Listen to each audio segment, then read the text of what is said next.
Sağ tərəfdən kosinus 2 alfanı yazım. Bir yerdə yazarsınız. Yenə kosinus alfa üstəgəl betanın düsturu bizə lazımdır.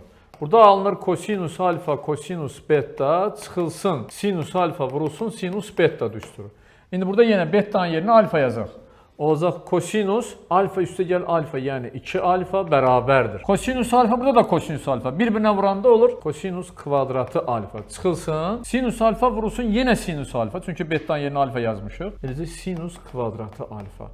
Əsas düstur budur bax. Bu olur kosinus 2 alfanın düsturu. Yenə buradan başqa düsturlar çıxacağıq. Yazmışdıq ki, sinus kvadratı ilə kosinus kvadratının cəmi bərabərdir 1. Buradan məsələn mən sinus kvadratının yerinə 1 çıxılsın kosinus kvadratı düşünsək və ya kosinus kvadratının yerinə 1 çıxılsın sinus kvadratı düşünsək, bu əvəzləmələrin ikisini də gətirib burada yerinə yazsam nə alınır? Kosinus 2 alfa bərabərdir. Baxın bura.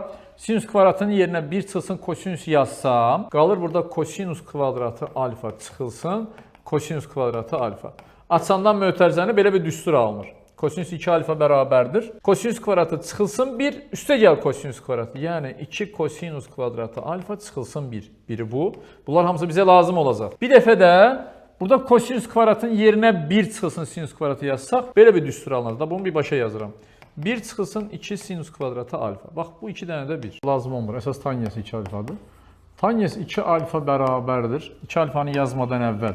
Tangens alfa üstəgəl beta nəyə bərabər idi? Onu bir yazaq. Tangens alfa üstəgəl tangens beta bölünsün. 1 çıxılsın tangens alfa vurulsun tangens beta düsturu. İndi tangens alfa üstəgəl alfa. Beta'nın yerinə alfa düşünürük. Olur tangens 2 alfa bərabərdir. Tangens alfa üstəgəl tangens yenə alfa eləyir. 2 tangens alfa bölünsün. 1 çıxılsın. Tangens alfa vurulsun tangens alfa olur yenə.